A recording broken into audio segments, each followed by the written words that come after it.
Sabe, todo mundo tem uma espécie de mapa interno para lidar com as emoções, né? A gente vai aprendendo como se virar. Mas e se esse mapa estiver levando a gente para o caminho errado? Hoje, inspirados nas ideias do psicólogo Marcos Lacerda, a gente vai desconstruir 4 mitos sobre emoções. Crenças que quase todo mundo tem e que, olha, podem estar atrapalhando uma vida mais leve. Uau, começar com uma frase dessas já é um soco no estômago, né? A ideia de que não dá para dominar as emoções vai contra quase tudo que se fala por aí sobre inteligência emocional. E é exatamente essa provocação. E se a nossa ideia principal sobre ter controle estiver furada desde o começo?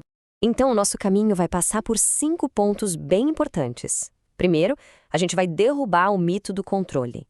Depois, vamos descobrir de onde vêm de verdade os nossos sentimentos. Vamos questionar se o tempo realmente cura tudo, repensar esse julgamento que a gente faz das emoções e, no final, descobrir o poder que tem simplesmente escutar. Bora lá! Ok, começando pelo mito número 1, o mais famoso de todos. A ideia de que a gente pode simplesmente desligar o que está sentindo. É uma fantasia bem tentadora, não é? Ah, se fosse fácil assim. Mas, como a gente vai ver, isso é uma batalha perdida. E pior, uma batalha que causa bastante estrago. E é aqui que está o pulo do gato. O que dá para controlar é o nosso comportamento. Sentiu raiva, tudo bem. A pessoa pode escolher não quebrar um prato, não gritar com alguém. Mas a emoção em si, o sentimento de raiva, esse não aceita ordens. É só fazer o teste de dar um comando para si. Pare de sentir saudade ou pare de sentir raiva. Não funciona, né? A gente sabe que não.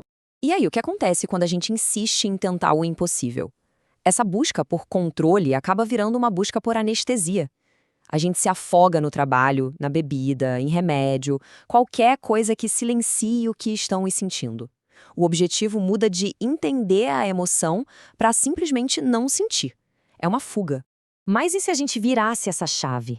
E se uma emoção não for um inimigo para ser derrotado, mas uma mensagem para ser lida? Pensa só nisso.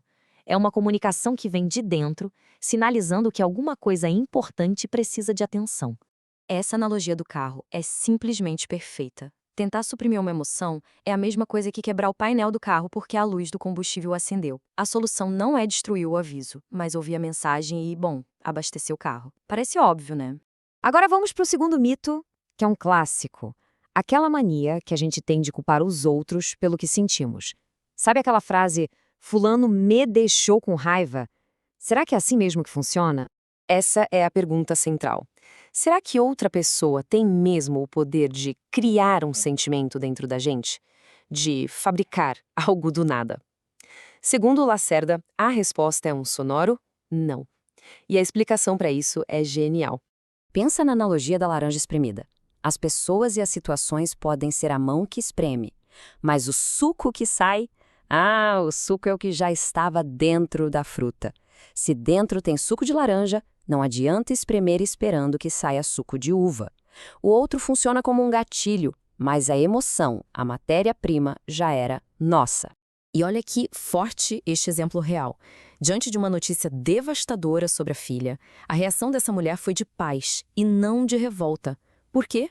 Porque revolta não era o suco que ela tinha dentro de si. A situação difícil só fez revelar a fé que já estava ali. O evento não criou a paz, ele apenas a trouxe à tona. Vamos por terceiro mito, aquele ditado que todo mundo conhece de cor. O tempo cura tudo. Será que cura mesmo? Ou ele só coloca poeira em cima do problema? A grande verdade é que o tempo sozinho não faz absolutamente nada. Ele é só o espaço onde as coisas acontecem.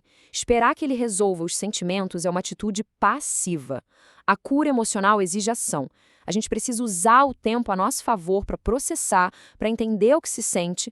E este slide aqui é a prova disso. Uma dor que aconteceu há 30 anos pode voltar hoje com a mesma força se nunca foi de fato resolvida. O tempo passou, mas a ferida emocional continuou lá, quietinha, adormecida. Emoções que não são processadas, elas simplesmente não têm data de validade. Bom, chegamos ao quarto mito. E esse é sutil. É a armadilha de ficar julgando as nossas emoções. Isso nos coloca numa guerra interna constante, uma briga contra nós mesmos. Aqui está a grande virada de chave, a mudança de perspectiva.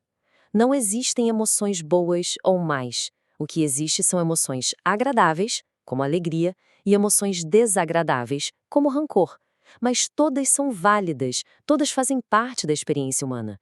Chamar a raiva de má é como se punir por sentir algo natural, e isso só cria um ciclo de culpa que não leva a lugar nenhum. A gente volta para aquela ideia da mensagem, lembra? Pensa em cada emoção em como se fosse uma notificação no celular. O remetente, nós mesmos.